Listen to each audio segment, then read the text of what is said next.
Hindi natin maikakaila na kapag itong motor na to dumaan sa harap natin, mapapalingon at mapapalingon ka. Dahil sa kanyang futuristic at robotic na design. Nakapag-review na po tayo ng mga iba't ibang kulay nito. Pero tatlong kulay lang po talaga ang available sa kanya. Yung una natin na-review, yung kulay white, and then yung kulay red. And then ito, i-try naman natin itong color black. Baka magustuhan niyo ito. Dito po tayo nagpunta sa Desmark Motorcycle. Dito lang po sa bayan ng Santa Cruz, Guevara Street. Dahil alam niyo naman po, dito mayroong pinakamurang motorsiklo. Kaya tamang-tama sa mga ka-riders natin na ito ang pinag-iipunan. Okay, i-update po natin yung kanyang presyo.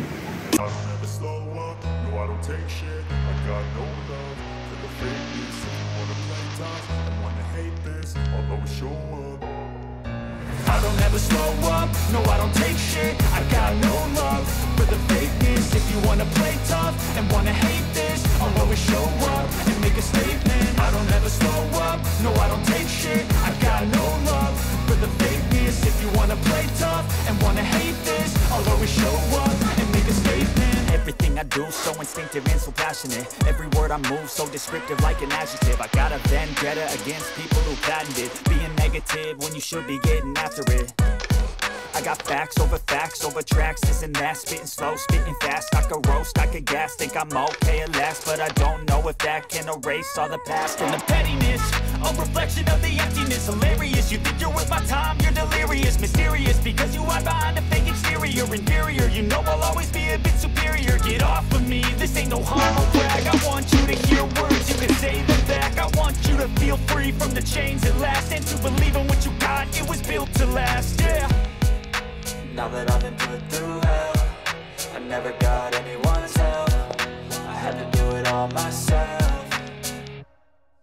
I don't ever slow up, no I don't take shit. I got no love for the fakeness. If you wanna play tough and wanna hate this, I'll always show up and make a statement. I don't ever slow up, no I don't take shit. I got no love for the fakeness. If you wanna play tough and wanna hate this, I'll always show up and make a statement. Gonna learn the consequence of being incompetent. Mental health is confidence, dreams and some honestness. I'm not here to save the day, that's for you to take away. I could play a million mind games, but instead I say something not illogical, something that is topical. Rub it on and watch it go, make yourself unstoppable. Dreams are irresponsible, but they're always possible. If you just believe, you could be so remarkable. Thoughts in my head, a collage and they spread. I'll be great one day, going off of my meds. No, I'm not giving up, no, I'm not giving in. I will make it to the top, taking off in the wind. I gotta make it, I'm saving every day to taste it. I'm patient, but my mind, it can hardly take it. I'm chasing a dream that I've had for... Okay, tama-tama ngayong araw po, starting December 9 hanggang 31. Naka-promo po ang Desmark. Ayan, kita niyo naman po, meron silang 5 kilong bigas na libre kapag bumili po tayo ng brand new na motorsiklo. Sir Manager, tanong ko lang, kahit pa installment ang kunin, meron libreng bigas pa rin? Okay sir, good morning. Sir, pasyalan ko lang yung inyong ADV. Sir, good morning po. Good morning. Okay. Kaya tama-tama sir, kumuha rin po kayo ng motor? Ito, bagong-bago ito ho. Kinuha ni sir. Kulay black na PCX naman. Nakatatapos lang natin na i-review ito eh. So dito naman po tayo sa ADV na kulay black. Ayan o, may libreng bigas ba? Bigas ba? Di ba yan? Kala ko yun eh. Sasain ko na yan. Okay, sige, ito po. At lapitan na natin si ADV 160 as of December 9, 2023. Unahin na po natin yung kanyang presyo. Alam nyo na kapag canvas po ako ng presyo sa iba, dito po talaga pinakamura. Meron pong mga ibang store maabot po ng 170,000 plus ang kanyang spot cash. So dito po sa Desmark Santa Cruz, spot cash po niya ay nasa 166,900 pesos. So almost 167,000 po siya. Okay, sa down payment po niya nasa 15,000 po. Siguro ito na po ang pinakamura dito sa amin sa Santa Cruz pagdating sa down payment. Okay, sa kanya naman pong 12 months na installment, nasa 16,325 pesos monthly. Sa 2 taon po, 9,605. At sa 3 taon naman po ay 7,365 monthly. Alam nyo talagang mahal po ang ADV dahil unang-una yung ibibigay sa atin nito na satisfaction when it comes to performance, durability, at riding comfortability. Lahat na lang ng liti, meron po itong si ADV. But most of all, ang pinaka-importante po sa lahat, yung ibibigay sa atin na adventure at excitement when it comes to riding. Kaya reasonable naman po kung bakit mataas ang presyo ni Honda ADV 160. Unang-una, mapapansin natin sa kanyang body structure. Design po talaga siya sa any road condition. Palaban po yan, mapabundok, remote areas, maputik, lubak o madulas na kalsada. At sa mga special features, busog na busog po si Honda ADV 160. Although hindi po talaga design para sa top speeding or motor racing itong si Honda ADV, but when it comes to different weather conditions or road conditions, maaasahan po natin ang adventure bike na to. Wait lang, sir. Wait lang po. Honda V3. Marami. Honda V3. Eh, sir, wait dyan. Bukod po sa tatlong kulay niya na black, red, saka white, may mga nakita po tayo na customized na decals at mga bagong kulay. So sana makarating din sa atin, lalo na dito sa province, yung ganung mga bagong design. Okay, sa pabruskuhan po ng headlight, nakakalamang po talaga itong Honda ADV. Very aggressive po ang kanyang forma, and then ang maganda po rito, nakayuko po yung kanyang direction ng headlight. Kaya hindi ko tayo masisilaw kapag nasa lubong po natin ng ADV. Dito po nakapwesto yung kanyang DRL sa ibabaw po ng kanyang headlight. And then sa kanyang turning signals, LED po ang ginamit. At syempre, sa ating headlight, all LED na rin po yan. Wala po masyadong nakalagay na decal sa kanyang fairings.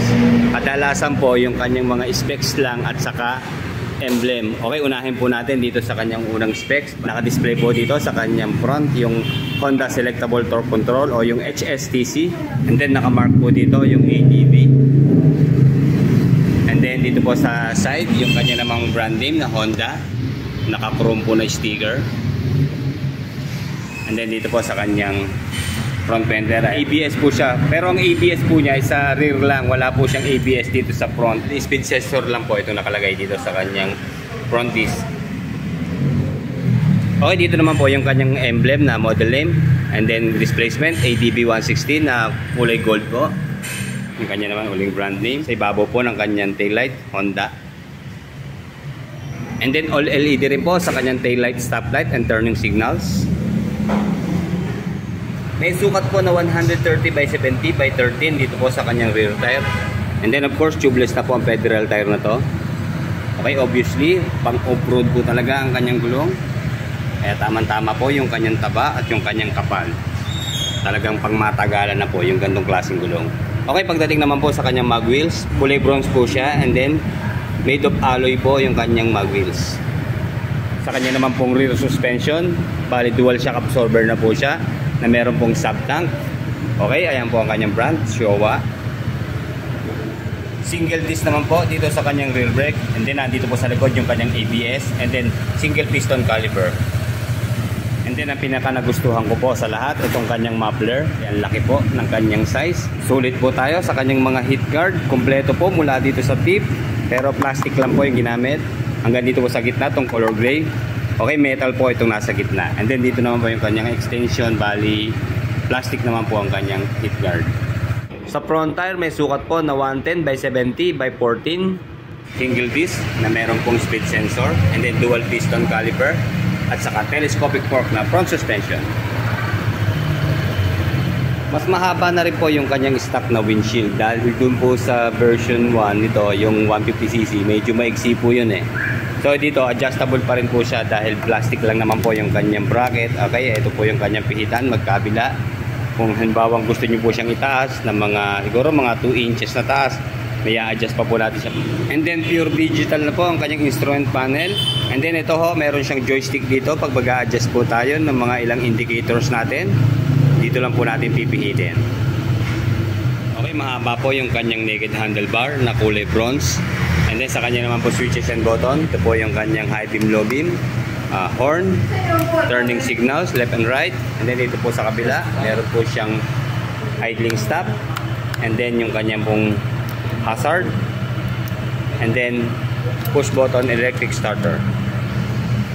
And then check po natin yung kanyang packet dito sa left side. Nandito po sa loob yung kanyang USB charging port. And then medyo malalim din naman po siya. importante ho rito may takip para kahit anong position po ng kanyang pocket, okay lang basta nakukuberan siya. And then of course, no need na ng susi dahil keyless na po siya. Meron na pong remote control itong ating ADB. Okay, una, check muna po natin yung kanyang underseat storage. Ayan. Okay, sa kanya na muna pong upuan, napansin ko po maganda po yung tapas, malalim para sa mas komportableng riding position. Dito po sa rider seat, medyo magaspang din naman po. Hanggang dito po pero mas magaspang po dito sa pwesto ng back rider. And then ang nagustuhan ko po dito, yung kanyang tahi or yung stitches niya. Kitang-kita po siya kasi medyo may pagka-dirty white po siya eh. Ayan. Okay, check na natin yung underseat storage niya. Okay, ayan. Almost the same po siya ng underseat ng PCX. Ayan, malapad din po. Pero hindi po kasya dito ang dalawang helmet. Isa lang po talaga. Isang full face siguro. Saka ilang mga kapote. Saka rain cover. Okay, check naman po natin yung kanyang fuel. Meron pong 8 liters na fuel tank capacity itong ADB 160. Check natin yung kanyang fuel ha. Ayan. Okay, ito makapansin nyo meron siyang lalagyan dito po ng takip. Halimbawa po, nagpagas tayo para hindi natin mabitawan, papatong lang po natin yan dyan. Okay. And then sa fuel consumption po, maabot po siya ng 45 kilometers per 1 liter. And then sa top speed naman po, may mga napanood po tayo, mga nagpa-remap na paabot po hanggang 150 kilometers per hour. Pero ang kanya naman pong top speed, manufacturer's claim, nasa 120 kilometers per hour. Okay, isa po sa na-improve dito sa ADB 160. Enhanced Smart Power Plus na po siya. And then wala na po siyang kickstart dito sa kanyang crankcase. Of course, meron pong kill switch yung kanyang side stand. And then kapag nangangalay na tayo, pwede po mag-extend yung ating paa dahil mahaba po yung kanyang footboard dito. 4-stroke, single cylinder, single overhead cam, 4 valves, liquid cooled, fuel injected sa kanyang fuel supply system, 157cc displacement, maximum power of 15.8 horsepower at 8,500 RPM, maximum torque of 14.7 Nm at 6,500 RPM. Okay, sa engine oil capacity ng ADB 160, nasa 750 ml lang po, 0.75 liters or 750 ml. And then sa kanya naman pong gear oil capacity, nasa 100 ml lang po. So hindi na natin kailangan bumili ng dalawang gear oil, isa lang okay na. May timbang po na 133 kilos itong si ADB sa kanyang curb weight. And then sa kanya naman pong ground clearance, nasa 165 mm. And then 780 mm na seat height. Kung nakaipon na, ano pa iniintay natin mga riders? Special na dito sa Desmark at avail po natin yung kanilang promo at yung mababang presyo. Okay, hanggang dito na lamang po. Like, comment, and subscribe sa ating channel. Salamat po.